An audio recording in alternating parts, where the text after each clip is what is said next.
নবরাত্রি কি বাঙালিদের? ভীষণ ভালো প্রশ্ন করেছো। অ্যাকচুয়ালি নবরাত্রি কিন্তু বাঙালিদের। প্রথম দুর্গাপুজো কে করেছিল জানো? রাজা সুরত। নিশুম্ভ আর শম্ভু বলে দুই অসুরকে মা দুর্গা মেরেছিলেন। এই নবরাত্রির বছরে 4 বার আসে। এই নবরাত্রির রাজা সুরত ছিলেন চন্দ্রবংশীয় শ্রেষ্ঠ রাজা এবং তার রাজত্ব ছিল বালিপুর, যেটাকে বলা হয় এখন বোলপুর। যার জন্য এই বোলপুরের মাটি প্রথম শুধু দুর্গাপুজো হয়নি, দক্ষযজ্ঞর পর যে মায়ের 51খানা পীঠ হয়েছিল, ছিটকে ছিটকে পড়েছিল মায়ের বিভিন্ন অঙ্গ প্রত্যঙ্গ, তার মধ্যে আমাদের বক্রেশ্বর, নলহাটি, সাঁইথিয়া এরকম বীরভূমের 4টি জায়গায় 4টি সতীপীঠ আছে। এই বোলপুরের লাল মাটি কবি জয়দেবকে দিয়েছে, যিনি গীত গোবিন্দ রচনা করেছেন। এই বোলপুরের লাল মাটি আমাদের নোবেল এনে দিয়েছেন ডক্টর অমর্ত্য সেন। এই লাল মাটি বোলপুরে জীবনের শেষ জীবনটা কাটিয়েছেন স্বয়ং আমাদের বিশ্বকবি রবীন্দ্রনাথ ঠাকুর। তুমি নবরাত্রি সম্পর্কে পড়তে গেলে মার্কণ্ডেয় পুরাণে যাও, নবদুর্গা সম্পর্কে পড়তে গেলে মার্কণ্ডেয় পুরাণে যাও, দেবী পুরাণে যাও। পুরাণ না পড়লে নবদুর্গা অবাঙালিদের, নবদুর্গা অবাঙালিদের লাপালাপি করো কেন? দুর্গা তো বাঙালি, ঘরে ঘরে পূজিত। চৈত্র মাসের শুক্লপক্ষের 9 দিন মা দুর্গা নবরূপে পূজিত হয়, তার জন্য নবদুর্গা বলা হয়। প্রথম দিন শৈলপুত্রী, দ্বিতীয় দিন ব্রহ্মচারিণী, তৃতীয় দিন চন্দ্রঘণ্টা, চতুর্থ রাত্রিতে হয় কুমণ্ডা, পঞ্চমীতে হয় স্কন্দ মাতা, ষষ্ঠীতে হয় কাত্যায়নী, সপ্তমীতে হয় কালো রাত্রির, অষ্টমীতে মহাগৌরী অন্নপূর্ণা আর দশমীতে সিদ্ধিদাত্রী। 1.5 ফুটিয়া তন্ত্রক্রিয়া, হ্যাঁ ব্যাপারটা কিরকম? কোনোদিন মনে শুনিনি, এই প্রথম শুনলে। হ্যাঁ, ঘটনা হচ্ছে এটা অঘটতন্ত্রের একটা বিরাট বড় পাঠ। যারা জারজ সন্তান হয় দেখবে অনেক সময় ভ্রূণ ফেলে দেওয়া হয়, ভ্রূণের মধ্যে তো প্রাণ থাকে, অপআত্মা প্রাণগুলোকে নিয়ে কিছু তান্ত্রিক তন্ত্রক্রিয়া করে। আজকে তোমার মাঙ্গলিক, উফ বাবা, এই মাঙ্গলিক নিয়ে অনেক কথা মনে পড়ে গেল। এটা বিরাট বড় ব্যবসা চলছে। মাঙ্গলিক মানেই ভয়ের কারণ। টিউমার হয়েছে মানে ক্যান্সার, এটা যেমন ধরে নেওয়াটা বোকামো, ঠিক তেমনি মাঙ্গলিক মানেই ভয়ের কারণ তা নয়। মাঙ্গলিক মানে হচ্ছে মঙ্গলময় কাজের ক্ষেত্রে বাধা। আমাদের জন্ম তারিখ দুটো হয় জানো? আমরা মাতৃগর্ভে 10 মাস 10 দিন আগে তো জন্মে যাচ্ছি।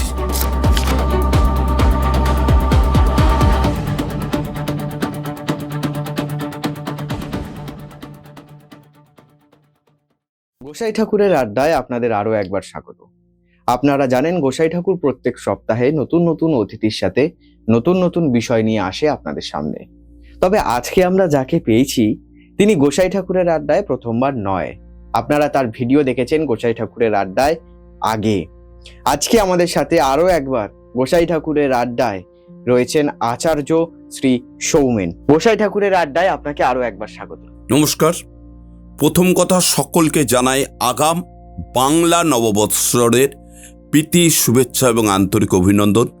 সকলের বছর ভালো কাটুক, সুন্দর কাটুক, সুস্থ কাটুক, ঈশ্বরের কাছে এই কামনা করে আমি আজকে আমার প্রোগ্রাম বা অনুষ্ঠান বা ব্রডকাস্ট যাই বলা আলোচনা শুরু করলাম। সবার প্রথম আপনার কাছে যেটা জানতে চাই সেটা হচ্ছে যে নবরাত্রি কি? আচ্ছা, নবরাত্রি কি বাঙালিদের? ভীষণ ভালো প্রশ্ন করেছো। এটা নিয়ে অনেক তোমার হচ্ছে কি বলবো আমি তোমাকে, অনেক সমালোচনা আলোচনা আছে। অ্যাকচুয়ালি নবরাত্রি কিন্তু বাঙালিদের। আচ্ছা, প্রথম দুর্গাপুজো কে করেছিল জানো? রাজা সুরত। আচ্ছা, অর্থাৎ নিশুম্ভ আর শম্ভু বলে দুই অসুরকে মা দুর্গা মেরেছিলেন। এই নবরাত্রির বছরে 4 বার আসে। একটা আসে অকাল বোধন নবরাত্রি, যেটা শরৎকালে রামচন্দ্র রাবণকে হত্যা করেছিল, ওটা বলা হয় শারদীয়া দুর্গাপুজো, যেটায় স্বয়ং দেবী দুর্গা শম্ভু নিশুম্ভ যে 2 দানব ছিলেন রাক্ষসকুল, তাদের হত্যা করেছিলেন। সেটা হচ্ছে বসন্তকালে চৈত্র মাসে শুক্লপক্ষের প্রথমত থেকে। আচ্ছা। আর দুটো হচ্ছে গুপ্ত নবরাত্রির, যেটা দশমা বিদ্যার। একটা হচ্ছে মাঘী, মাঘ মাসে পড়ে মাঘী গুপ্ত, আর একটা আষাঢ় মাসে পড়ে আষাঢ় গুপ্ত নবরাত্রি, ওটা দশমা বিদ্যার।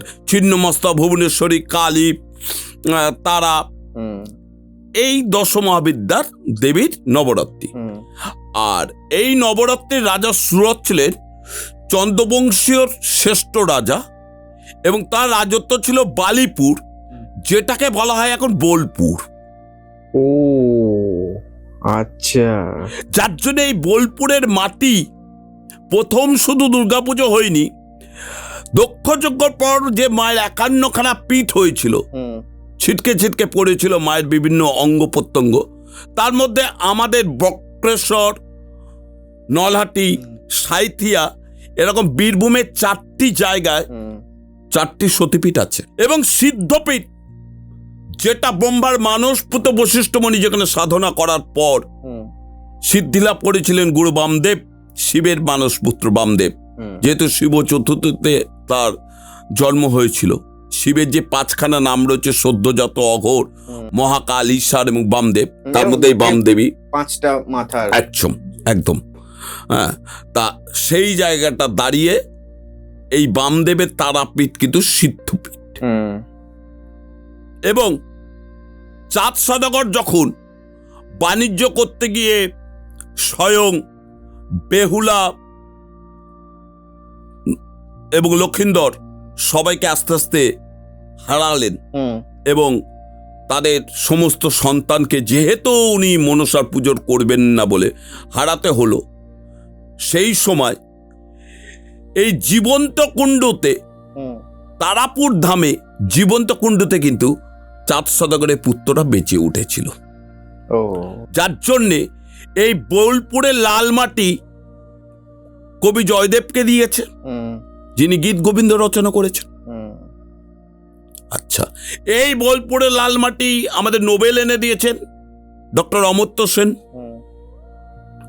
এই লাল মাটি বোলপুরে জীবনের শেষ জীবনটা কাটিয়েছেন স্বয়ং আমাদের বিশ্বকবি রবীন্দ্রনাথ ঠাকুর। এই বোলপুরে লাল মাটিতে আউল বাউল পূর্ণদাস বাউলের জন্ম, যিনি বাউলটাকে ওয়ার্ল্ডের শেষ প্রান্তে নিয়ে গিয়েছিলেন। এবং তুমি জর্জ বব ডিলানের সাথে উনি একই মঞ্চে গান গেয়েছিলেন। ভাবো, কোথায় জর্জ বব ডিলান আর কোথায় আমাদের পূর্ণদাস বাউল। এই বোলপুরের মাটি বিখ্যাত বিখ্যাত মনি ঋষিদের জন্ম দিয়েছে। আজকে গ্যাস্ট্রোএন্টোলজিস্টের হেড অফ দ্য ডিপার্টমেন্ট, যার প্রেসক্রিপশন দেখলে হায়দ্রাবাদের কোনো ডক্টর আর সেই প্রেসক্রিপশনে হাত দেয় না, তার নাম ডক্টর অভিজিৎ চৌধুরী, যিনি পিজির হেড অফ দ্য গ্যাস্ট্রোএন্টোলজিস্ট ছিলেন। তিনি এই বোলপুরে জন্ম। বর্তমানে খুব কমেডিয়ান বিখ্যাত শিল্পী একজন আছে, খরচ মুখার্জি, বোলপুরে। শিলাজিৎ মজুমদার, বোলপুরে। আবার এই বোলপুরের পাশাপাশি বাঁকুড়াতেও কিন্তু আবার রামকৃষ্ণ সারদা মায়ের জন্ম। এই লালমাটির দেশ। তাই রাজা সুরত এই নবদুর্গা বা নবরাত্রি দুর্গাপুজো, যেটা নিশুম্ভ, শম্ভু নিশুম্ভকে হত্যা করে মা দুর্গা এসেছিলেন এই বসন্তকালে, শ্রেষ্ঠ দুর্গাপুজো চালু করেছিলেন এই বাংলার মাটিতে। এই 9 দিন, চৈত্র মাসের শুক্লপক্ষের 9 দিন মা দুর্গা নবরূপে পূজিত হয়, তার জন্য নবদুর্গা বলা হয়। প্রথম দিন শৈলপুত্রী, দ্বিতীয় দিন ব্রহ্মচারিণী, তৃতীয় দিন চন্দ্রঘণ্টা, চতুর্থ রাত্রিতে হয় কুমণ্ডা, পঞ্চমীতে হয় স্কন্দ মাতা, ষষ্ঠীতে হয় কাত্যায়িনী, সপ্তমীতে হয় কালো রাত্রির, অষ্টমীতে মহাগৌরী অন্নপূর্ণা, আর দশমীতে সিদ্ধিদাত্রী। মানে এই যে দেবীর 9খানা রূপ, আকাশ মত্ত পাতাল, সৃষ্টি স্থিতি বিনাশ, স্থাপত্য, নবগ্রহ, ব্ল্যাক ম্যাজিকের ভয় থেকে রিলিফ পাওয়ার জন্য নবদুর্গা। আর যুদ্ধে জয়ের পর বিজয়ের তিলক আমরা আগে পড়তো। সে বিজয় হচ্ছে অজয়, যার কে কেউ কোনোদিন পরাজয় করতে পারে না। সেই দশমীর দিন হয় অজয় দেবীর আবির্ভাবেতে অপরাজিতার পূজা, যেটা স্বয়ং রামচন্দ্র রাবণকে হত্যা করার আগে বিজয় তিলকের জন্য এই পুজোটা করেছিলেন।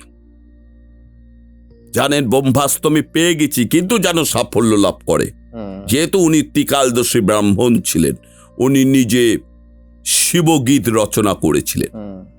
তাই এই নবরাত্রিতে যাদের ওপর ব্ল্যাক ম্যাজিক বা পিশাচ তন্ত্র করা আছে, দুর্গা তো শ্রেষ্ঠ, তার থেকে দশমা বিদ্যা, তার থেকে মায়ের 51 পীঠ, তা যাদের ওপর ব্ল্যাক ম্যাজিক করা আছে, যাদের ওপর পিশাচ তন্ত্র করা আছে, যাদের বাস্তুতে বিভিন্ন খারাপ ক্রিয়াকর্ম করা আছে, বারবার সন্তান নেওয়ার চেষ্টা করছে কিন্তু সন্তান হচ্ছে না, তারা যদি সিদ্ধিদাত্রী নবরাত্রির শেষ দিন নবমী, যেটা পড়েছে 27শে মার্চ শুক্রবার, ওই দিন আমার পঞ্চমুণ্ডী বাড়ির আসনে বিরাট বড় মহাযজ্ঞ অনুষ্ঠিত হবে। আর নবরাত্রির 9 দিন পূজা পাঠ হোমযজ্ঞ হবে। এসে যজ্ঞে আহুতি প্রদান করে দোষগুলো যদি খণ্ডন করিয়ে নেয়, যে কোনো কাজে সাফল্য পেতে বাধ্য। এবার স্থান, কাল, পাত্র, সময় বলে একটা জিনিস আছে। আমি তারাপীঠে গেলাম, হোমযজ্ঞ করলাম, দোষ ভাবলাম খণ্ডন হয়ে গেল, তা তো নয়। তিথি নক্ষত্র অনুযায়ী শ্রেষ্ঠ তিথি বা নক্ষত্র চৈত্র মাসের শুক্লপক্ষের নবমী তিথি, যেটাকে সিদ্ধিদাত্রী। আমরা কি করি, যে কোনো কাজের জন্য সিদ্ধপ্রাপ্ত হইতো, সিদ্ধপ্রাপ্ত আমাদের কাজ। তাই সিদ্ধিদাত্রী হচ্ছে দেবী দুর্গার একটি রূপ। সেই দিন যদি আমরা পূজা পাঠ, হোমযজ্ঞ, তন্ত্রক্রিয়া করে যদি মায়ের কাছে আকুতি মিনতি জানাই, মা আমাদের আশীর্বাদ স্বরূপ সাফল্য দিতে বাধ্য। সে হোক না দীর্ঘদিন ধরে আপনার কর্মের জায়গায় বাধা, আপনি ভালো ইন্টারভিউ দিচ্ছেন কিন্তু ভালো কোম্পানিতে চাকরি হচ্ছে না, লাস্ট মুভমেন্টে গিয়ে আটকে যাচ্ছে, আপনি সিদ্ধিদাত্রী নবরাত্রির দিন অর্থাৎ 27 তারিখ পূজা পাঠ হোমযজ্ঞে আহুতি প্রদান করুন, দেখুন আপনি সাফল্য মিলতে বাধ্য। আপনার দীর্ঘদিনের রোগ ডাক্তার ধরতে পারছে না, বিভিন্ন বান, অগ্নিবান, শুকনোবান মেরে আপনাকে জর্জরিত করে দিয়েছে শত্রু বিভিন্নভাবে মিথ্যে মামলা মকদ্দমায় ফেলে রেখে দিয়েছে, বিভিন্ন ব্ল্যাক ম্যাজিক করে রেখে দিয়েছে। আপনি ওই দিন, এই সিদ্ধিদাত্রী নবরাত্রির দিন, আপনি পূজা পাঠ হোমযজ্ঞ করে তন্ত্রক্রিয়া করে আহুতি প্রদান করুন, দেখুন আপনি সাফল্য পেতে বাধ্য। আর তারপরের দিন হচ্ছে অপরাজিতা পূজা, অজয়, মানে যে সাফল্যটা সারা জীবনের জন্য আপনি ধরে রাখতে পারবেন, সেটা হচ্ছে এই নবরাত্রির শেষ দিন, দশমীর দিন, যেটা বিসর্জনের পর হয়, অর্থাৎ সাফল্য, যেটা অষ্টমঙ্গলার পুজো যেমন বলি আমরা, বিবাহ বন্ধনের পর যখন 8 দিন মাথায় তোমার হচ্ছে যেতে হয়, তখন অষ্টমঙ্গলার একটা পুজো হয়, শান্তি সত্যায়নের জন্য নারায়ণের সিন্নি প্রদান কেউ করেন, ঠিক তেমনই। আচ্ছা আচ্ছা, এই যে আপনি বললেন যে 27 তারিখ আপনার মন্দিরে হোম যজ্ঞ হবে, যদি আমাদের কোনো দর্শকরা সেখানে যেতে চায়, তাহলে তারা কিভাবে যাবে বা যোগাযোগ কিভাবে করবে? প্রথম কথা হচ্ছে স্কলে বুকিং দেওয়ার নাম্বার আছে, স্ক্রিনে তো নাম্বার যাচ্ছে, এই নাম্বারে আমার সাথে কন্ট্যাক্ট করবে। সমস্যা তো এক এক ব্যক্তির এক এক ধরনের, এক এক রকমের। তোমার পেটে ব্যথা হচ্ছে সেটা গ্যাসের থেকে, আর একজনের পেটে ব্যথা হচ্ছে গলব্লাডার স্টোন থেকে, তাহলে তোমার পেটে ব্যথার জন্য ওটি না করে যার গলব্লাডার স্টোনের পেটে ব্যথা, তার তো ওটি করতেই হবে। আবার আর একজনের পেটে ব্যথা হচ্ছে গলব্লাডার পাশে লিভারটা ফ্যাটি বা বড় হয়ে গেছে, তার ট্রিটমেন্ট আলাদা। তাই ব্যাপারটা হচ্ছে যোগাযোগ করতে হবে, আগে আসতে হবে, বিচার করে দেখতে হবে তার উপর কি কি ক্রিয়া করা আছে। কোনো ব্ল্যাক ম্যাজিক তন্ত্রক্রিয়া, এবার বলতে পারেন আমার মতোই ব্ল্যাক ম্যাজিক করা আছে, আরে ব্ল্যাক ম্যাজিকের অনেকগুলো রয়েছে, অঘোর ক্রিয়া রয়েছে, না আপনার প্রতি শ্মশান ক্রিয়া করা রয়েছে, না আপনার প্রতি পিশাচতন্ত্র ক্রিয়া করা রয়েছে, না আপনার প্রতি কোনো 1.5 ফুটিয়া তন্ত্র ক্রিয়া করা রয়েছে। 1.5 ফুটিয়া তন্ত্র ক্রিয়া? হ্যাঁ, ব্যাপারটা কিরকম? ব্যাপারটা হচ্ছে 1.5 ফুটিয়া কোনোদিন মনে হয় শুনুনি, এই প্রথম শুনলে। হ্যাঁ, ঘটনা হচ্ছে এটা অঘোরতন্ত্রের একটা বিরাট বড় পার্ট। আচ্ছা। যারা জারজ সন্তান হয় হ্যাঁ, দেখবে অনেক সময় ভ্রূণ ফেলে দেওয়া হয়, হ্যাঁ, ভ্রূণের মধ্যে তো প্রাণ থাকে, হ্যাঁ, ভ্রূণ ফেলে দেওয়া হয়, হুম, সেই ভ্রূণ প্রাণগুলোকে নিয়ে, অপআত্মা প্রাণগুলোকে নিয়ে কিছু তান্ত্রিক তন্ত্রক্রিয়া করে। আচ্ছা। এটাকে বলা হয় 1.5 ফুটিয়া তন্ত্রকে, যাদের বলা হয় জারজ সন্তান। জারজ সন্তান মানে কি? পিতামাতার যাদের কোনো স্থান বা ঠিক নেই। পিতামাতার ঠিক নেই বলতে ভ্রূণগুলো মাঝে মাঝে ফেলে দেয়। দেখবে এই হঠাৎ করে পেপারে পড়লে অমুক জঙ্গলে 2টো ভ্রূণ পাওয়া গেল বাচ্চার মৃত অবস্থা, কিন্তু ওর মধ্যে তো প্রাণ ছিল, জীবিত ছিল, পরে মৃত হলো, কিন্তু সেই আত্মার তো কোনো সংস্করণ হলো না। তাহলে সেই আত্মাটা গেল কোথায়? তারা তো অশুভ আত্মা হয়ে ঘুরে বেড়াচ্ছে। তারা তো পৃথিবীতে আসছিল এই বসুন্ধরার শস্য শ্যামলার সুন্দর রূপ গন্ধ ভোগ করার জন্যে, ব্যর্থ সাফল্য ভোগ করার জন্যে, আনন্দ দুঃখ ভোগ করার জন্যে, কিন্তু তারা তো পেল না। ঠিক। এই পেল না অস্পৃশ্য আত্মা, এটার জন্য দায়িত্ব সেই আত্মাটা নয়, যার গর্বে এসছে সে দায়ী। কিন্তু সেও দায়ী নয়, সে দায়ী তো কোনো প্রলোভনে পড়ে, কোনো তোমার হচ্ছে লোভে পড়ে, কোনো ট্যাপে পড়ে সে এই কর্মের মধ্যে যুক্ত হয়ে গেছে। তারপর দেখছে বাঁচার পথ নিয়ে আমার সুসাইড করতে হবে, যদি এটা লোক জানাজানি হয়। সেই জন্য সে সামাজিক বাঁচার জন্য এইটা করছে। কেউ লড়াই করে সিঙ্গেল মাদার হয়, কেউ হতে পারে না, আত্মহত্যার প্রবণতা বেছে নেয়। এই মানসিক শক্তি তো মারাত্মক শক্তি। মানুষ যখন আত্মহত্যা কখন করে? যখন মানসিক শক্তির কাছে সে হার মেনে যায়, পাচ্ছি না। আমার এক পুলিশ বন্ধু, তিনি হচ্ছেন বর্তমানে বারাসাত থানায় কর্মরত সাব ইন্সপেক্টর। আচ্ছা। তিনি আমাদের বাদুর ওপিতে পোস্টিং ছিলেন। কোন একটি ব্যাপারে তিনি পলিটিক্যালের শিকার হয়ে উনি শোকস হন। আচ্ছা।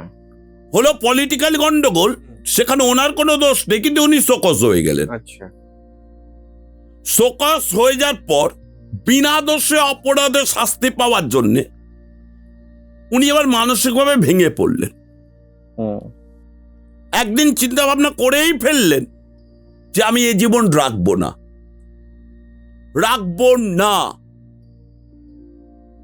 এবং সেই দিন সকালবেলা উঠে আমাকে ফার্স্ট ফোনটা করেছে ভোরবেলা, ভাই কেমন আছো? আমি তখন অবাক হয়ে গেলাম যে আমাকে তো কোনোদিন এই প্রশ্নটা করে না, সাইকোলজিটা কি? আমি বললাম ভালো। বলে দেখাই শেষ, দেখাই কথাই শেষ কথা। আমি ওইখান থেকে ওনার বাড়ি মাত্র 700 মিটার। আমি দ্রুত গতিতে ঘুম থেকে উঠে ভাবো, চোখে ঘুম ঘুম ভাব, আমি আমার পরনে যা ছিল সেইটা পরে ছুটলাম ওনার কাছে। কি আমি বললাম, কি চিন্তা ভাবনা করছো? বলছে আমি সুসাইড করব, আমি গাছও বেছে রেখে দিয়েছি। ভাবো একজন পুলিশ অফিসার কতটা স্ট্রেংথ নেয়। রোড অ্যাক্সিডেন্ট হলো, একটা ঘিলু বেরিয়ে গেছে, মানুষ দেখতে পাচ্ছে না দুর্ঘটনাটা, কিন্তু ওনারা গিয়ে ডেড বডিটা রিকভারি করছে। কত পোস্টমর্টম বিচ্ছিরি বিচ্ছিরি ডেড বডি ওনারা উদ্ধার করেন, যেখানে গন্ধে আমাদের মতো সাধারণ মানুষ দেখলে তো 4 দিন ভাত খেতে পারবে না। ঠিক কথা, একদম ঠিক কথা। সেখানে ওনারা কতটা মেন্টালি স্ট্রং। এই প্রখর রোদে গরমের মধ্যে 40 ডিগ্রি সেন্টিগ্রেডে, এই যে সামনে ইলেকশন আসবে বিধানসভার, লক্ষ লক্ষ বিভিন্ন জায়গার বিভিন্ন নেতারা আসবেন, বিভিন্ন রাজনৈতিক দল বিভিন্ন সভা করবেন, তারা এসে গাড়ি থেকে নামবেন, বক্তব্য রাখবেন, আবার এসে গাড়িতে উঠে যাবেন। প্রত্যেক রাজনৈতিক দলের প্রোটেকশন কাকে দিতে হবে? পুলিশকে। এই প্রখর রোদের মধ্যে দাঁড়িয়ে তুমি একটা জিনিস বলো তো ভাই, সামান্য যে গরম পড়েছে তাতে তোমার এখানে আসার সাথে সাথে তুমি আমাকে একটা ফুটি খাওয়ালে। এইটা চৈত্র মাসে যদি এই হয় টেলারের আগে, তা টেলার কি হতে পারে, পিকচার গরমটা কি হতে পারে? ঠিক। তা সেই পুলিশ বন্ধুরা তাহলে মেন্টালি কতটা স্ট্রং তুমি এটা কি জানো? যে ওরা যে ইউনিফর্মটা পরে সেই ইউনিফর্মটা জামাটা প্যান্টের সিটের। প্রত্যেক পুলিশ, ওয়েস্ট বেঙ্গল পুলিশ বলো, ক্যালকাটা পুলিশ বলো, গুজরাটের পুলিশ বলো, আসামের পুলিশ বলো, কারণ ওই নাহলে ম্যাচিংটা হবে না। দেখবে ওদের জামাটা অটোমেটিক একটু মোটা হয়, জামাটা মোটা না, প্যান্টের সিটটা জামার সিট। আচ্ছা। ওই হেলমেট পরে 40 ডিগ্রিতে তুমি 1 ঘন্টা দাঁড়িয়ে থাকতে পারবে, 1 আওয়ার দাঁড়িয়ে থাকতে পারবে, তুমি স্ট্রোক হয়ে মাথা ঘুরে পড়বে এবং তুমি সানস্ট্রোকে মারাও পর্যন্ত যেতে পারে। সেখানে এসএসকেএম হসপিটালে সামনে ধরো, এনআরএস হসপিটালের সামনে ধরো, বা গভর্নমেন্ট হসপিটালগুলোর সামনে ধরো, চিকিৎসা করাতে হাজার হাজার মানুষ ঢুকছে, অ্যাম্বুলেন্স ঢুকছে, ওনারা 24 ঘন্টা স্ট্যান্ড বাই দাঁড়িয়ে ডিউটি করছেন। এই প্রখর রোদে যেখানে আমরা এসি রুমে ঘুম দিচ্ছি, ওনারা ওই সময় গাড়ি সাইড করাচ্ছেন, ট্রাফিক দেখছেন, ল অ্যান্ড অর্ডার দেখছেন। তার মানে মানসিক কত স্ট্রং থাকে ওরা, তার এরকম অবস্থা কি উনি উপকার করেছেন। এরপর হঠাৎ করে একদিন উনি ব্ল্যাক আউট হয়ে গেলেন কয়েক সেকেন্ডের জন্য। মানে মানুষের মানসিক অবস্থা থেকে কত কি রোগ তৈরি হয়। সঙ্গে সঙ্গে ওনাকে নিয়ে যাওয়া হলো একটা নার্সিংহোমে, কিছুটা দেখে দেখে বললে সোডিয়াম পটাশিয়াম ফেল করেছে, তোমার হচ্ছে ব্রেনেও একটু কিছু পাওয়া যাচ্ছে, আপনি এক কাজ করুন ইমিডিয়েট কোথাও নিয়ে যান, বেটার কোনো কলকাতায় কোনো বেটার জায়গা। ওনার ওয়াইফ আমাকে ফোন করলেন, আমাকে দাদা হিসাবে ডাকেন। আমি বললাম মরতে হলে জাতবাইয়ের কাছে গিয়ে মরো, একদম টোটাল দক্ষিণ ভারত চলে যাও। দক্ষিণ ভারত গেল, দেখলো, দেখে দেখে বললো আপনার কোনো রোগ নেই, যাবতীয় রোগ মানসিক রোগ, যাবতীয় রোগ মানসিক রোগ, সুগার ধরলো, প্রেসার ধরলো, কোলেস্ট্রল ধরলো, ট্রাইগ্লিসাইরিড ধরলো, এবং ঘুমের ব্যাঘাত, অ্যাংজাইটি, ডিপ্রেশন। উনি এলেন আমার কাছে, আসার পর আমি হোমযজ্ঞ তন্ত্রক্রিয়া করে দিলাম। ওনার যে শোকসটা ছিল সেটা উঠে গেল 15 দিনে মাথায়। আজকে উনি বারাসাত হসপিটালে, প্রত্যেক হসপিটালে একটা করে পুলিশের রয়েছে, পয়েন্ট রয়েছে। আচ্ছা। যার head of the department, police পয়েন্টের হেড অফ দ্য ডিপার্টমেন্ট। আচ্ছা, ঠিক আছে। যেমন আরজি করে আছে, ন্যাশনাল মেডিকেল কলেজ যে আছে, তোমার আমাদের Barasat medical college and hospital. আজকে উনি আবার কিন্তু দিব্য ফিট হয়ে গেছেন, এবং শুধু তাই নয়, কোনো ওষুধও খেতে হয় না, উইদাউট মেডিসিন।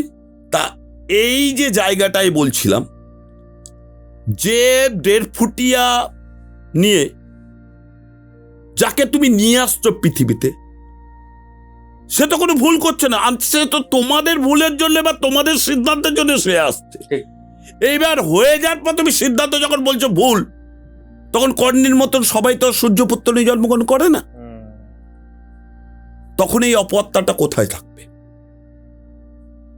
এই ব্রহ্মদেশেই ঘুরবে। এই ব্রহ্মদেশে যখন ঘুরবে, সেই সব 1.5 ফুটিয়া দিয়ে বিভিন্ন কর্মক্রিয়া করা হয়। যেমন কি কি কাজ করা হয়? প্রথম কথা হচ্ছে, তোমার সাথে আমার বিরাট শত্রুতা, বিরাট। কিন্তু তোমার যা শিক্ষাগত যোগ্যতা, বুদ্ধিতে পারবো না, বিদ্যাতে পারবো না, তাহলে কি করব?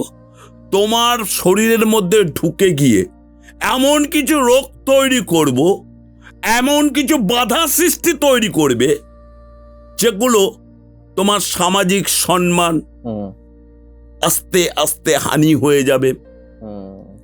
দোষ না করে তুমি দোষের ভাগিদার হবে। এমন এমন কিছু ডিজিজ তৈরি হবে, যেগুলো তুমি ডাক্তার দেখেও রিকভারি করতে পারছো না, ডাক্তার বলছে আপনার মানসিক রোগ। অথচ মানসিকের জন্য অ্যাংজাইটি, টেনশনের ওষুধ খাচ্ছ।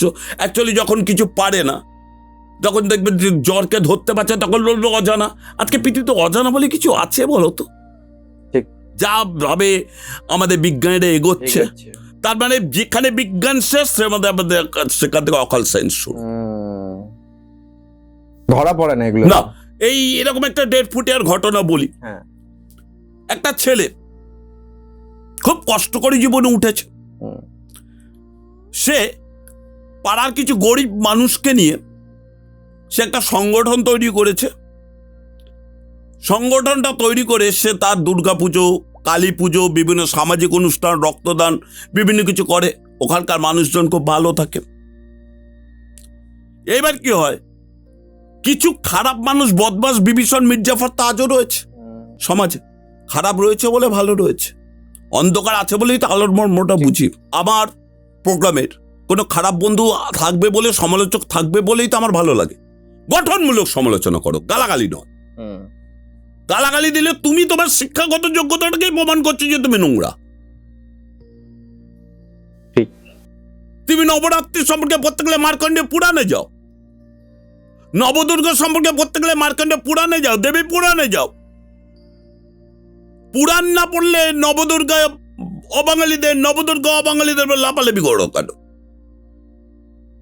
দুর্গা তো বাঙালির, ঘরে ঘরে পূজিত, দশমহাবিদ্যা ঘরে ঘরে পূজিত। আজকে বোলপুর কেন রাঙামাটির দেশ হলেও আজকে এত প্রতিষ্ঠিত? কবি জয়দেব এমন এক সাধক যার সাধনায় সিদ্ধিলাভ হয়ে স্বয়ং গঙ্গা ওনার পাশে চলে এসেছিলেন।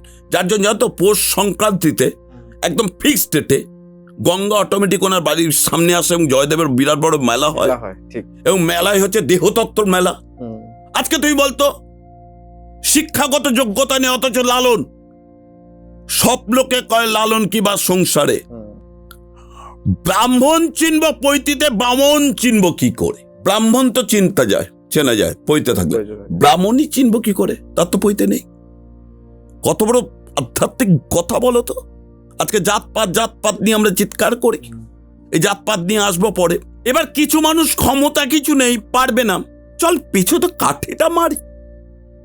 এবার গরিব মানুষদের জামা কাপড় দেওয়া, তাদের বিভিন্ন জায়গায় ঘুরতে নিয়ে যাওয়া, পিকনিক করা, ভীষণ ভালো লাগছিল। কিছু পলিটিক্যাল লোকের সহ্য হলো না, কিছু বদমাশ লোকের সহ্য হলো না। ওরা কয়েকজন অসাধু মিলে ভালোর জন্য না করে মানুষের খারাপের জন্য পয়সা তুলে কিছু পিশাচতন্ত্র করে ওর ক্ষতি করলো। কিরকম ক্ষতি? হঠাৎ করে ছেলেটা কিছু দেনায় পড়ে গেল। হঠাৎ করে ওর কাছ থেকে যারা ওর বাড়িতে প্রতিনিয়ত খেত, ওর কাছে প্রতিদিন কোথায় ডাক্তার দেখানো থেকে ওষুধ নেওয়া থেকে আরম্ভ করে সবকিছু, তারা আস্তে আস্তে ওর বিরুদ্ধে অভিযোগ করতে শুরু করল যে তুমি আমাদের স্বার্থের জন্য আমাদের সাথে মেশো। আকাশ থেকে পড়ল। আজকে যদি তুমি তোমার বাবাকে বলো, জন্মদাতা বাবাকে, বাবা যদি প্রশ্ন করে তোর জন্য আমি এত কিছু করছি, তুই একটু ভালো রেজাল্ট দিতে পারছিস না, তুমি যদি তার পরিবর্তে বলো বাবা তুমি আমার জন্য কি করেছো সেটার হিসাব করে টাকা পয়সা দাও, আমি মূল্য চুকিয়ে তোমার ঋণ শোধ করবো। পিতৃঋণ, মাতৃঋণ, দুধের ঋণ কখনো শোধ হয় পাগল? কোনোদিন কেউ শোধ করতে পেরেছে? তা কোনোদিন কেউ পারবে? ঠিক তেমনই বিভিন্ন প্রশ্ন করতে শুরু করলো। ও যে দুর্গাপুজোটা করতো সেখানে, সে দুর্গাপুজোটা ওরা বন্ধ করে দিল। বললাম আমরা দুর্গাপুজো করতে দেবো না, এটা তোমার বেনিফিট। যে দুর্গাপুজো করতে হয় তোমার নামে করা যাবে না, আমাদের ক্লাবের নামে করতে হবে। তা বললো পয়সা খরচ করবো আমি পুরোটাই, অথচ ক্লাবের নামে করতে হবে। ও রক্তদান শিবির করলো, কেউ এলো না রক্ত দিতে। লাস্টে ছেলেটা যা লোক জোগাড় টোগাড় করে সম্মানটা বাঁচালো। মানসিক ভাবে ভেঙে পড়লো 4 জন ব্যক্তির জন্য। এত পিশাচতন্ত্র। ও তখন যেখানে যাচ্ছে সেখানেই সাকসেস হচ্ছে না, সাফল্য তার মধ্যে থেকে একদম চলে যাচ্ছে। এমনকি রাতের ঘুম দিনের খাওয়াও চলে গেছে। তার সাথে তার ওয়াইফ দিনরাত অশান্তি করতে শুরু করলো, তার মেয়েকে তাকে প্রশ্ন করতে শুরু করলো। ও তো বিভিন্ন বিষয়ে মর্মাহত হয়ে গেল। সব দিকটা কেটে যাচ্ছে। একদম তাই, যে আমি কি পাপ করেছি? মানুষের পাশে দাঁড়ানো পাপ। শাস্ত্রেতে তো বলা আছে, জীবে প্রেম করে যেই জন সেই জন সেবিছে ঈশ্বর, স্বয়ং স্বামীজি বলে গেছে। কোন একটি সুযোগে আমার কাছে ও এলো। আমি এবার বললাম, দেখে দেখে তোমার ওপর পিশাচ তন্ত্র এবং তোমার উপর ডেড ফুটিয়া তন্ত্র করা হয়েছে। আচ্ছা। ও বললো, কি করতে হবে আপনি বাঁচান। আমি হোম যজ্ঞ তন্ত্রক্রিয়া করে ওকে বাঁচিয়ে দিলাম। আস্তে আস্তে ফ্যামিলিগত সমস্যাটা মিটতে শুরু করলো। আস্তে আস্তে আস্তে আস্তে সামাজিকের একটা পার্ট যারা ওকে ভুল বুঝেছে তারা বুঝেও আছে, আস্তে আস্তে ঠিক হতে শুরু করলো। ইন দি মিন টাইম এবছর দুর্গাপুজো তারা আর করতে পারলো না। ছেলেটি কিন্তু বাড়িতে করে দিল দুর্গাপুজো, লোকজন ডেকে খাওয়ালো, ক্রিয়াকাট কেটে দিয়েছে। এরপরে এক এক করে সবাই ওর কাছে আবার আসছে, সে বলছে আমরা ভুল বুঝেছিলাম। ছেলেটা বলছে, যে আঘাতগুলো খেয়েছি সেগুলো তো রিটার্ন কেউ দিতে পারবে না। ইন দি মিন টাইম যে 4 জন ওর মধ্যে বিদ্রোহ করেছিল, মানে ওকে ক্ষতি করেছিল নিজেদের স্বার্থের জন্য, তাদের মধ্যে একজন হঠাৎ করে পড়ল, 15 দিনের লিভার ক্যান্সারে মারা গেল। দ্বিতীয় জন কালী পুজোর ভাসানের দিন, ভাই ফোটার পরের দিন, এত ড্রিঙ্ক করে রাস্তাতে যাচ্ছিল, একটা বাইক এসে এমন মারল, স্পট ডেট হয়ে গেল। তৃতীয় জন হঠাৎ করে এমন একটি কেসে জড়িয়ে পড়ল, এখনো জেল খাটছে। আর চতুর্থ জন গাছ থেকে আম পাড়তে গিয়ে পড়ে গিয়ে কোমর ভেঙে সারা জীবনের জন্য প্যারালাইসিস হয়ে পড়ে আছে। This is result. আচ্ছা, এইগুলো কি কর্মফল? পুরোটাই, পুরোটাই। তুমি যেমনটি কর্ম করবে তেমনটি ফল পাবে। এখন আমাকে অনেকে প্রশ্ন করতে পারেন যে ভাই, উঁচু জাতির যারা, তারা তো নিচু জাতির উপর শোষণ করে, কিন্তু তাদের কি রেজাল্ট পায়? এই নিয়ে আমি বলবো অবশ্যই। তুমি যখন কর্মফল নিয়ে বললে, এর আগে কর্মফলের একটা কথা বলি। আচ্ছা। আমার ড্রাইভার, সে একটা নিচু শ্রেণীর জাত থেকে বিলং করে। আচ্ছা। কোন একটি গরমকালে সন্ধেবেলায়, জ্যৈষ্ঠ মাসে, আমার মায়ের ভীষণ শরীর খারাপ। তাও ধরো 103, 104 টেম্পারেচার 4 দিন ধরে কমছে না। একটা ভালো এমডি ডক্টর বসেন যেখানে, সেটা হচ্ছে আমার বাড়ির থেকে 9 কিলোমিটার দূরে। আমি সেই দোকানটাকে চিনি, দোকানদার আমাকেও চিনি, আমিও দোকানদারকে চিনি, এবং আমার সাথে দোকানদারদের খুব ভালো সম্পর্ক। এবার বেশ খুব ভালো কথা, ওনার বাবা পূজা পাঠ করেন, আমার বাড়িতে অনেকবার নারায়ণ পুজো করে এসছেন, বৈদিক মতে করতে এসছেন, সে তো আরো ভালো সম্পর্ক। আমার ড্রাইভারটা খুবই নিম্ন শ্রেণী বলে যেতে পারে, ওই যারা ঢাক ঢোল বাজায় যে সম্প্রদায়, সেই সম্প্রদায়। আচ্ছা। দাস। আচ্ছা। আমার কাছে জাত বলতে একটাই জাত, সেটা মহিলা আর পুরুষ, এর বাইরে কোনো জাত নেই। ধর্ম বলতে আমি বুঝি হিন্দু, মুসলিম, খ্রিস্টান, এর বাইরে আমি ধর্ম বুঝি না। বৌদ্ধ তো ধর্ম না, মানে ব্যাপারটা এরকমই। অবশ্যই বৌদ্ধ ধর্মটা কিন্তু আবার হিন্দু ধর্মের একটা পার্ট। আচ্ছা। জানো তো, আমরা তারা আমাকে বৌদ্ধ যখন বললে, আমরা এই যে গৌতম বুদ্ধ, আমাদের যে নারায়ণের 10 অবতার, তার মধ্যে একটা অবতার উনি। আমাদের তারা যেমন আমাদের 8 রকম হিন্দু ধর্মে, ওদের 23 রকম। ঠিক। আবার আমাদের তারা হচ্ছেন বৃহস্পতির দেবী, ওদের তারা কিন্তু বুদ্ধের দেবী। ঠিক, ঠিক আছে, বৌদ্ধ ধর্মের তান্ত্রিক ফর্মের একদম, যার জন্য কৈলাস জৈন বুদ্ধদের কাছে কিন্তু এবং হিন্দুদের কাছে শ্রেষ্ঠ শ্রেষ্ঠ তীর্থ। ঠিক ঠিক ঠিক আছে, এবার গরমকাল, ডাক্তার বসবে 5:30, আমি বেরিয়েছি তখন 4টে যথারীতি হবে। এবার গিয়ে দেখি প্রচুর লাইন, প্রচুর লাইন। তা যাই হোক, আমার নাম লেখানো ছিল 18 নম্বরে, উনি 30 জনের বেশি দেখেন না, এসছেন 5:30। আমার যখন ডাক পড়লো তখন 8:30 গেলাম। ডক্টরবাবু দেখলেন, দেখে টেকে নিয়ে বললেন আমি তেমন সাসপেক্টেড করছি না ডেঙ্গু, এটা ভাইরাল ফিভার, আমি এই ওষুধগুলো দিচ্ছি, তার সাথে আপনি আপনার মাকে একটু ডেঙ্গুর টেস্ট একটা করিয়ে নেবেন, কারণ বলা তো যায় না, কিন্তু যা যা সিমটম হওয়া উচিত সেই সিমটম নেই। আর সঙ্গে আমি অ্যান্টিবায়োটিক দিয়ে দিলাম, আর তার সাথে একবার টাইফয়েড ম্যালেরিয়াটা করিয়ে নেবেন, আর ইউরিন কালচারটা একবার করিয়ে নেবেন, ব্যাস। যখন আমি বেরোলাম তখন 9টা। এবার ওষুধের দোকানে ভিড়, মানে একসাথে বুঝতে পারছো 20-30 জন যদি ওষুধ নেয় কতটা ভিড় হতে পারে। যাক, আমি ওষুধটা পেতে আরো 25-30 মিনিট লাগলো, কারণ ওষুধ দেবে, হিসাব করবে, আমি টাকা দেবো, ওষুধ বুঝিয়ে দেবে, এটা তো সময় সাপেক্ষ বিষয় না। আর আমার যা অ্যান্টিবায়োটিক সেটা আর একজন অ্যান্টিবায়োটিক যে হবে কমন তা তো নয় যে একই জায়গায় আছে। একটা ওষুধ কখনো কোথাও ওপরে, কোথাও নিচে, কোথাও ডানে, কোথাও বাইরে রাখতে হয়, কারণ ওরা আলফাবেটিক্যালি, নামের আলফাবেটিক্যালি সাজা। এইবার যাই হোক, গাড়িতে যখন এলাম তখন বললো, কাকু একটা জলের দোকান থেকে দাঁড়িয়েও না, মানে আমি গাড়িটা ধরো স্টার্ট দিয়ে দিয়েছি, তারপর বললাম জলের দোকান থেকে দাঁড়াও মানে তুই এতক্ষণ কি করছিলিস?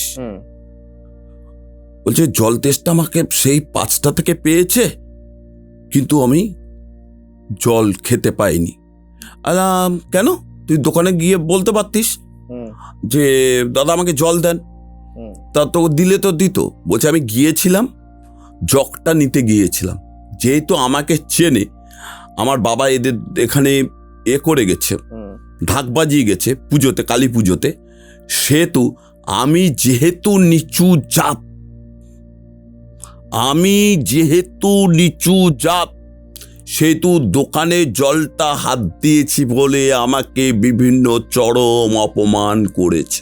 এখনো আছে এরকম? আচ্ছা, মানে এতটাই অপমান করেছে যে ও আর গিয়ে ওই যে গাড়িতে বসেছে আর নামেনি। এবার তুমি ভাবো, সামান্য তেষ্টায় আমরা থাকতে পারি না, সেখানে 4 থেকে 5 ঘন্টা জল ছাড়া তেষ্টা নিয়ে বসে আছে। আমি বললাম তুই যেখানে পারবি দাঁড়াবি, আমি তোকে ঠান্ডা জলের বোতল কিনে দিচ্ছি। এবার একটা ভাবো, একটা ড্রাইভারের ক্ষেত্রে 20 টাকা দিয়ে জলের বোতল কেনার তো ওর কাছে বিলাসিতা, কত টাকা বেতন পায়। আমি জলের বোতল কিনে দিলাম, ও খেয়েটে খুব তৃপ্তি পেল, বললো কাকু মরে যাচ্ছিলাম, এবং জলটা পুরো 1 লিটার খেলো ঢক ঢক করে। বললাম দেখ তোর আজকে চোখের জলের দাম আছে, বেশ। সালটা হচ্ছে 2011 বড় হবে। ড্রাইভারটা এবার ছেলেটা একটা বেটার জায়গায় চাকরি পেল, ড্রাইভিং চাকরি। আমাকে এসে বললো কাকু একটা কমার্শিয়াল গাড়ির ড্রাইভিং চাকরি পেয়েছি, এত টাকা স্যালারি দেবে, বাইরে বাইরে গিয়ে ফল টল আনতে হবে, আমি আপনার গাড়িটা ছেড়ে দিচ্ছি, আমি একটা আলাদা ড্রাইভার দেখে দিচ্ছি। আলাম ঠিক আছে, তোর যদি যেখানে ভালো লাগবে তুই যা, 2 টাকা বেশি পেলে কমার্শিয়াল ডোমেস্টিকে কত দেবে, একটা ব্যক্তিকেন্দ্রিক আমি কত দিতে পারি, ঠিক আছে কমার্শিয়ালে যা, কোনো অসুবিধা নেই। কিন্তু মাঝে সাঝে বলছে কাকু মাঝে সাঝে পারলে আমি যে ছুটি থাকি তোমার এখানে আসবো, আমি গাড়ি চালিয়ে দেবো, আর আমারও গাড়ি কম বেরোয়। ঠিক আছে। ইন দি মিন টাইম 4 বছর 5 বছর কেটে গেছে। একদিন আমি ওই দোকানের পাশ দিয়ে একটা বিশেষ কাজে যাচ্ছিলাম, দোকানটার দিকে তাকালাম, দেখলাম দোকানের সেলটাও তেমন নেই, আর দোকানে দেখলাম পরিচিত মালিকটাও নেই, দেখলাম অন্যজন। তাই বললাম হয়তো বাথরুমে গেছে বা খেতে টেতে গেছে।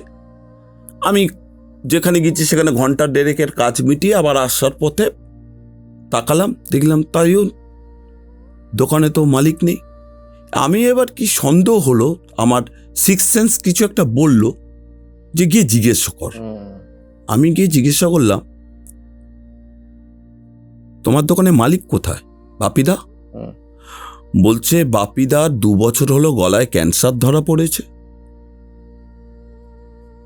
আলজিপটা পুরোপুরি বাদ গেছে, কথা বলতে পারে না, মেশিন দিয়ে কথা বলে তাই আসতে পারে না, আর যাবতীয় যা খায় লিকুইড খায়, কিন্তু সেকেন্ড স্টেজ ক্যান্সার বলে রিকভারি করা গেছে। আমি তখন হুট করে মনে পড়ে গেল আমার ড্রাইভারের কথা। তাকে কি খেতে দেয়নি? জল। জল। জল পেলে মানুষের মুখ শুকিয়ে যায়, কণ্ঠ শুকিয়ে যায়। সেই কণ্ঠ কেটে ওর বাদ চলে গেল, কণ্ঠ কেটে বাদ চলে গেল। তাকে সারা জীবন বাঁচার জন্য জল খেয়ে থাকতে হচ্ছে। যে জল খেতে দেয়নি তার পরিণাম জল খেয়ে থাকতে হচ্ছে। এবং তুমি ভাবো, মাংস খাচ্ছে, মাছ খাচ্ছে, যাই খাচ্ছে, জল লিকুইড করে খাচ্ছে।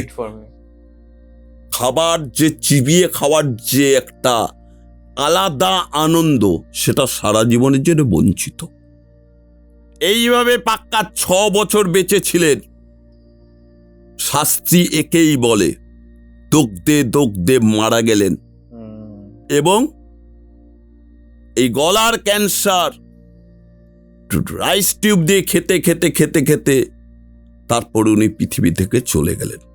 তা 1 বোতল জলের মূল্য তাকে লাইফ টাইম টাকাও গেল, পয়সাও গেল, কিভাবে ঘোচাতে হলো। তাহলে বলছে কর্মফল নেই। কারা বলে? কর্মফল আজকের রেজাল্ট তুমি আজকেই পাবে এমন কোনো কথা নেই। তুমি প্র্যাকটিস করে যাও, রেজাল্ট আজ নয় কাল, কাল নয় পরশু তুমি পাবে। ঠিক। আর একটা প্রশ্ন আপনাকে করতে আমার ভীষণ ইচ্ছা করছে, সেটা হচ্ছে যে জ্যোতিষী এবং পাথর, এরা কি মানুষের ভাগ্য বদলে দিতে পারে? প্রথম কথা হচ্ছে জ্যোতিষী কি করতে পারে? সঠিক গণনা। সঠিক গণনা। আজকে তোমার মাঙ্গলিক, উফ বাবা, এই মাঙ্গলিক নিয়ে অনেক কথা মনে পড়ে গেল। এটা বিরাট বড় ব্যবসা চলছে। মাঙ্গলিক মানে ভয়ের কারণ। মানে টিউমার হয়েছে মানে ক্যান্সার, এটা যেমন ধরে নেওয়াটা বোকামো। আজকে মানুষ সচেতন হয়েছে তাই বুঝে নিয়েছে। আর ঠিক তেমনি মাঙ্গলিক মানেই ভয়ের কারণ, তা নয়। লগ্নে মঙ্গল, লগ্নের চতুর্থে মঙ্গল, লগ্নের ষষ্ঠে মঙ্গল, লগ্নের সপ্তমের মঙ্গল, লগ্নের অষ্টমে মঙ্গল, আর লগ্নের দ্বাদশে মঙ্গল যদি থাকে, মাঙ্গলিক। মাঙ্গলিক মানে হচ্ছে মঙ্গলময় কাজের ক্ষেত্রে বাধা। লগ্নে মঙ্গল কি করে? দেহত্ববাদ, শরীরের ওপর ভীষণ এফেক্ট পড়ে। রক্ত মজ্জা অস্তিত্ব, বাত বেদনা ভোগায়। চতুর্থে মঙ্গল যদি কোনো জাতক জাতিকার থাকে, তার গৃহস্থ বাস্তু দোষ থাকবে। ষষ্ঠে মঙ্গল বহু মামলা মকদ্দমায় জড়িয়ে দেবে। সপ্তমে মঙ্গল ডিভোর্স হতে বাধ্য করাবে। অষ্টমে মঙ্গল রক্ত জাতীয় blood pressure, heart related oriented disease দেবে। মারক মানে হচ্ছে মৃত্যু না, মৃত্যু সম যন্ত্রণা। কনিক ডিজিজ যেগুলো, যেগুলো তোমার হচ্ছে রক্তবাহিত, মনে করো হাই ব্লাড প্রেশার, রক্তের সাথে সম্পর্ক, তাহলে এটা যখনই ধরা পড়বে লাইফ টাইম ওষুধ খেয়ে যেতে হবে শেষ দিন পর্যন্ত। আর দ্বাদশে মঙ্গল মামলা মোকদ্দমা খোরপোষে প্রচুর টাকা চলে যাবে। তাহলে কোন ঘরে মঙ্গল সেটা না জেনে সব মঙ্গলেই ডিভোর্স হবে, সব মঙ্গলে স্বামী মারা যাবে, বৈধব্য হবে, সব মঙ্গলে আত্মহত্যা হবে। কে বলেছে আপনাকে? এবার জ্যোতিষ হচ্ছে সঠিক বিচার। জ্যোতিষ কোনোদিন কারোর ভাগ্য পরিবর্তন করতে পারে না। তোমার ভাগ্যে যেটা আছে সেটা না পেলে পাইয়ে দিতে পারে, কিন্তু তোমার ভাগ্যে না থাকলে তৈরি করে দিতে পারবে না। তাহলে কোন জ্যোতিষী খুব ঋণগ্রস্ত ব্যক্তিকে সঙ্গে সঙ্গে 1 কোটি পাইয়ে দিক না লটারিতে। আলু আলা মানে কোটিপতি হবে, আলু যিনি বিক্রি করেন তিনি কোটি টাকা পেতে পারেন, কিন্তু সব আলু বিক্রিতে কি কোটি টাকা হবে? হবে না তো। তাহলে লাস্ট বেঞ্চের ফার্স্ট বয়কে জ্যোতিষী তো মানে প্রথম করিয়ে দিতে পারে, ঠিক পারে কি? পারে না।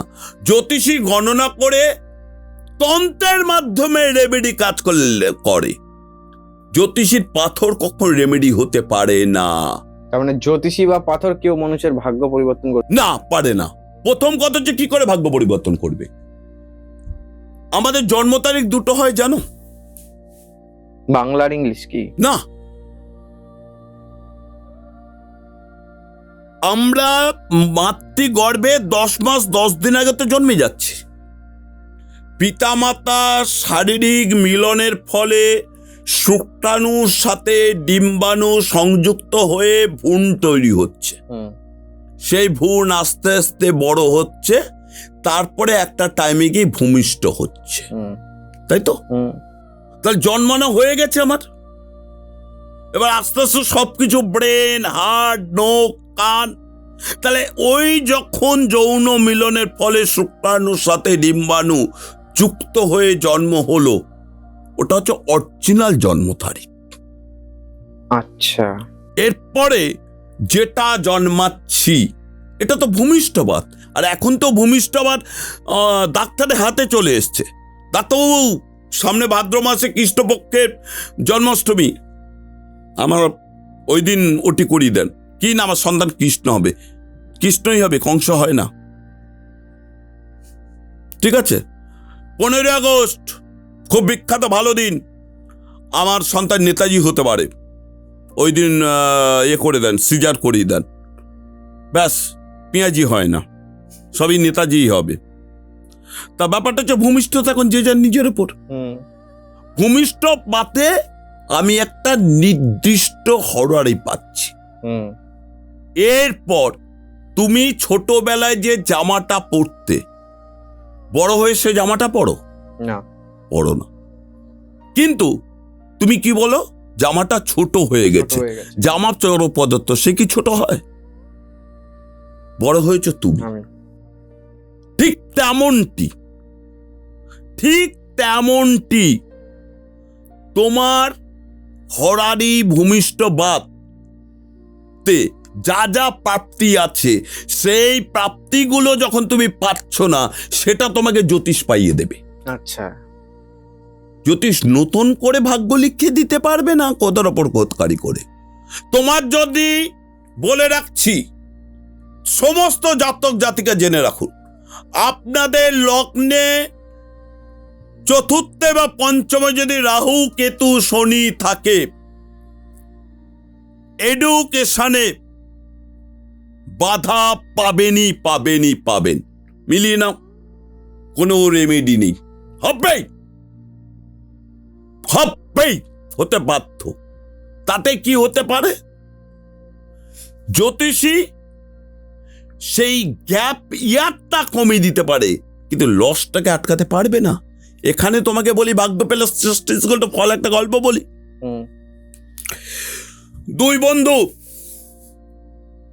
দুই বন্ধু একসাথে বসে আছে, দুজনেরই খুব মন খারাপ। তারা এক জ্যোতিষীর কাছে গেল। এক বন্ধুকে বলল দেখে যে তোমার কোটিপতি প্রাপ্ত যোগ রয়েছে আজকে। আর এক বন্ধুকে বলল তোমার মৃত্যু যোগ রয়েছে। আচ্ছা, যে বন্ধুর কোটিপতি যোগ রয়েছে সে টাকা নিয়ে চলে গেলে বেশ করলো, জুয়া খেললো, লাখ টাকা উপার্জন করলো, ফিরে এলো। আর এক বন্ধু যার মৃত্যু যোগ, সে কি করলো? ভগবানের নাম 24 ঘন্টা করলো, নাম সংকীর্তন করলো, ভগবানের নাম, আর কি ভগবানের দেওয়া প্রসাদ খেলো। রাস্তা দিয়ে আসছে হেঁটে, হঠাৎ হোঁচট লাগলো, রক্ত বেরোলো। রক্ত বেরোনোর সাথে সাথে বললে, হে ভগবান, কই তুমি আমার মৃত্যু যোগটা আটকাতে পারলে না? আর ওর যেটা ছিল সেটা তোমার টাকাটা পেল সারাদিন ভিত্তি করে। ভগবান এসে বলল, দেখ, ওর কোটিপতি যোগ ছিল, বিশ্বাস করিনি, যার জন্য লাখপতিতে সীমাবদ্ধ থাকলো। আর তোর মৃত্যু যোগ ছিল, কিন্তু তুই যদি ভগবানের নাম গজ করেছিস, নামগান করেছিস, গুণকীর্তন করেছিস, তোর অল্প মৃত্যুটা, স্বল্প মৃত্যুটা কাটিয়ে দিলাম, কিন্তু আঘাতপ্রাপ্তটা করালাম। তাই ভাগ্য যদি তোমার থাকে স্বল্প আয়ু স্বল্প মৃত্যু, সেটাকে কাটিয়ে বড় জায়গায় নিয়ে যাওয়া যায়। সেটা কিন্তু হোমযজ্ঞ তন্ত্রের মাধ্যম দিয়ে, মানে পাথর মাধ্যম দিয়ে নয়। কারণ একটা কথা, তুমি যখন অসুস্থ হও, তুমি কোনো পাথর বাবার কাছে কামনা করো না, ঈশ্বরের কাছে কামনা করো। তোমার বাড়িতে তুমি যখন কোনো পরীক্ষা দিতে যাও, বা ঘুম থেকে সকালবেলা উঠে তুমি পাথর বাবার নাম জপ করো না ঈশ্বরের নাম জপ করো? কেন করো? এই যে সারা পশ্চিমবাংলায় বিভিন্ন পীঠস্থান আছে, সারা বিশ্বে বিভিন্ন পীঠস্থান আছে, অমরনাথ, বদ্রীনাথ, কেদারনাথ, বৈষ্ণোদেবী, সবই তো শিলারূপে ভগবান বিরাজ করছেন। তাহলে লোকে ওখানে না গিয়ে তো পাথর বাবা মন্দিরে যেতে পারত, পাথর বাবার মন্দিরে তো যেতে পারত, যায় কি? আজকে রামকৃষ্ণ 64 যোগিনীর সাধক ছিলেন, বিরাট বড় তন্ত্র সাধক ছিলেন। তিনি মদ মাংস জাস্ট না খেয়ে জিভে টাচ করেই উনি সাধ্যায়নের সিদ্ধি লাভ করেছিলেন। ওনার হাতে কটা পাথর আছে? প্রকৃত স্বামীজির হাতে কটা পাথর থাকে? দেখেছো কোনো স্বামীজির হাতের পাথর থাকতে? না। কেন থাকে না? যেহেতু ভগবানের নাম গুণ কীর্তন করে। আজকে যদি তুমি অসুস্থ হও, তুমি কি বলবে, হে পান্না বাবা আমাকে সুস্থ করে দাও? তুমি তখন তোমার ইষ্ট দেবতাকে ডাকবে, হে কৃষ্ণ মধুসূদন আমাকে সুস্থ করে দাও। তাহলে পাথর is the colour of science. হোমযজ্ঞ তন্ত্রক্রিয়া মানুষের ভাগ্যকে ত্বরান্বিত করে। আমার কাছে আজকে একটা ছেলে এসছিল, তার বিভিন্ন ব্ল্যাক ম্যাজিক তন্ত্রক্রিয়া করে তার বিদেশে চাকরিটা আটকে রেখে দিয়েছে, সত্যতা করে। সেই যোগকে আমি যখন কেটে দিলাম, সে LNT কোম্পানিতে চাকরির যোগ পেল। ওমানে রয়েছে 30 লাখ টাকার প্যাকেজ, ফুটিং লজিং নিয়ে। তার মানে সবাই এলে সবাই কি ওমানের যোগ থাকবে? যোগ থাকলে ভোগ হবে, আর নাহলে বিয়োগ হবে। ভালো জ্যোতিষীর কাছে গেলে গবেষণা হবে, হয়ে তোমার তন্ত্রের মাধ্যমে রেমেডি হবে, হোমযজ্ঞ তন্ত্রক্রিয়ার মাধ্যমে রেমেডি হবে। তুমি দেখবে পাথরের শেষ কথা কি বলতো? ঠাকুরের আসনে গিয়ে শোধন করে পড়ে নাও। তার শেষ কিন্তু তার কাছে যেতে হচ্ছে। তাহলে শুরুতেই আমি তার কাছে যাব, পাথরের কাছে, মধ্যখানে মিডিয়া দালালের কাছে যাব কেন? ঠিক, পাথর তো মাধ্যম, একটা বিক্রি করার বিরাট বড় সুযোগ। তাহলে তাই যদি হতো, গোল্ডের মালিক সেন করোনার টাইমে 28 লক্ষ টাকা বিল হয়েছিল, অ্যাপোলোতে করোনা হয়েছিল। উনি তো পাথরের স্টকে বসে থাকতেন। উনি মারা গেলেন কি করে? 59 বছর বয়সে করোনাতে। উনি তো টাকাও খরচা করলেন। উনি তো পাথরের গদিতে বসেছিলেন। তুই মারোয়ারিতে পাথর কটা পড়তে দেখবে? তারা পূজা পাঠ হোমযজ্ঞ তন্ত্রক্রিয়াতে বিশ্বাসী, তারা দানে বিশ্বাসী। এই যে কিছুদিন পর অমরনাথ খুলে যাবে, লোকে যাবে 45 দিনের জন্য, কোটি কোটি কোটি কোটি টাকা দান সমগ্র যাবে। তাহলে পাথর দান করতে পারতো, অন্ন দান করার কি প্রয়োজন? মিঠাই দান করার কি প্রয়োজন? ঠিক। আমাদের সময় একদম শেষের দিকে, তবে শেষ করার আগে যে প্রশ্নটা আমি আপনাকে করব, সেটা আমাদের দর্শকদের জন্য।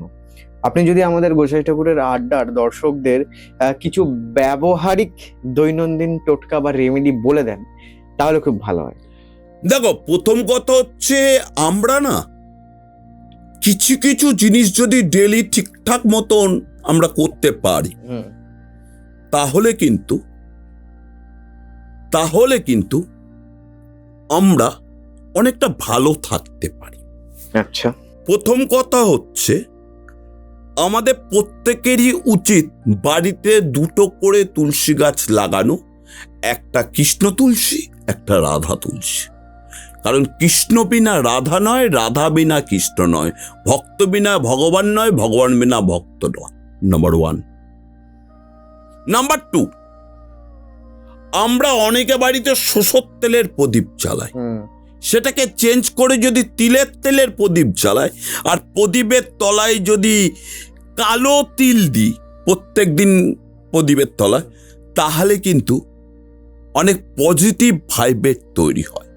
আচ্ছা, এখানে আমি একটা জিনিস জিজ্ঞাসা করছি, সেটা হচ্ছে যে প্রদীপের তলায় বলতে মানে প্রদীপের মধ্যে তিল দিয়ে তার মধ্যে? না না না না, প্রদীপটা যে রাখা হচ্ছে, আচ্ছা, প্রদীপ খালি এতে আমরা রাখি তো, রাখতে নেই, কালো তিল দিয়ে রাখতে হয়। আচ্ছা, ঠিক আছে। এবং পোলতেটা সবসময় তুলোর হবে, সলতেটা, ঠিক আছে, গেঞ্জির নয়। আচ্ছা। তৃতীয় কথা, আমাদের দেখবে একটা সব থেকে বড় ভুল করি, প্রদীপ জ্বালিয়ে নিলাম, এবার সেই প্রদীপের শিখাতে ধূপ জ্বালাই। হ্যাঁ, এটা সম্পূর্ণ ভুল, কখনো জ্বালাতে নেই, এতে ভগবান রুষ্ট হন। আচ্ছা। প্রদীপটা জ্বালালেন, একটা মোমবাতি রাখলেন, মোমবাতিতে প্রদীপ জ্বাললেন, সেই মোমবাতি ধরে ধূপ জ্বালালেন। এবার আমরা কিন্তু ধূপটাও ভুল জ্বালাই, ধূপ কাঠি জ্বালাই, কাঠিটা বাঁশের কাঠি, বাঁশ পোড়াতে নেই বংশের কারো। ধূপ বলতে যাতে কাঠি থাকবে না, ধূপ থাকবে। আমরা ধূপ কাঠি জ্বালাচ্ছি কিন্তু ধূপ জ্বালাচ্ছি না, ধূপ কাঠি জ্বালাতে নেই, কাঁচা ধূপ জ্বালাতে হয়। বাড়িতে সোম থেকে শনি লবণ দিয়ে ঘর মোছা উচিত, তাতে নেগেটিভ ভাইবেট কেটে যায়।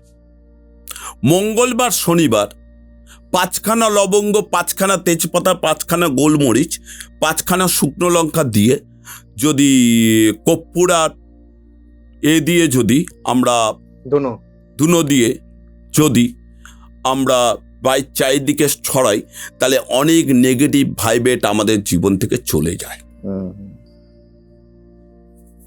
এবং আমাদের প্রত্যেকের উচিত দিনে একবার, বিশেষ করে দুপুরবেলায় যখন আমরা খাই, গরম ভাতে ঘি খেলে অর্থনৈতিক দারিদ্রতা ঘুচে যায়।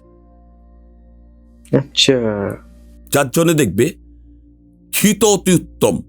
আমাদের হিন্দু ধর্মে নেপালে প্রত্যেক হোটেলে বলো বাড়িতে বলো গরম পাতে ঘি দেবে। আচ্ছা। ঘি হচ্ছে এত উত্তম যে দারিদ্রতা যোগ কাটিয়ে দেয়। আপাতত এইগুলোই, আবার অন্য এপিসোডে হবে। একদম।